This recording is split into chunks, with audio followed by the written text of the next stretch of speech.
We do have the conclusions of the research we conducted in Brazil and abroad about how to get most of your creative team. And I hope to talk for no longer than 10 minutes. I will put my clicker on, my clock on for 10 minutes, and I'm starting now. So, what do you need to do to get the most of your creative team?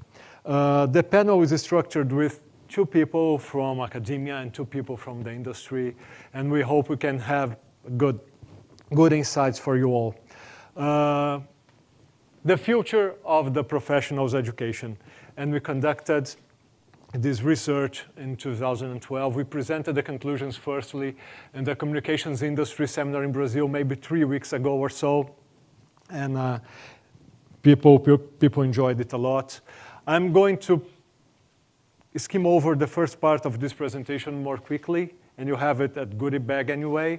And the second part is where the conclusions are. I want to get quick to that point.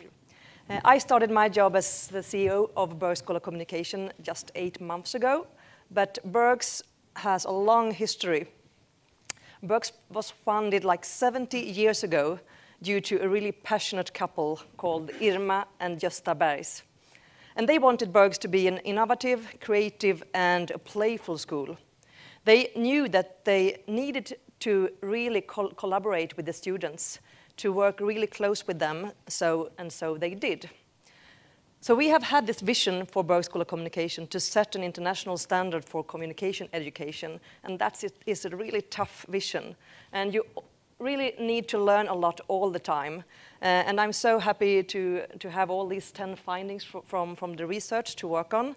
And I think that both skills, attitude, and different methods, that's a great way of collecting information and look at your school and your education. I work not on the academy, I work on the other side, that is the agency, if you want to call it. But I remember days ago, I read an article, and it was an interview with Woody Allen. And someone asked him, what do you prefer, past, present, or future? And Woody Allen said, future. Why? And he said, because I'm going to spend the rest of my life there. I say, very smart, it's true. So it's about that. And really it's very interesting. That's why I call this insanity. I think one word is sort of popping up, and that is entrepreneurial behavior. And I can underline that. I think that will create a different world, will set a new agenda. It will create change we all need, especially in the advertising world.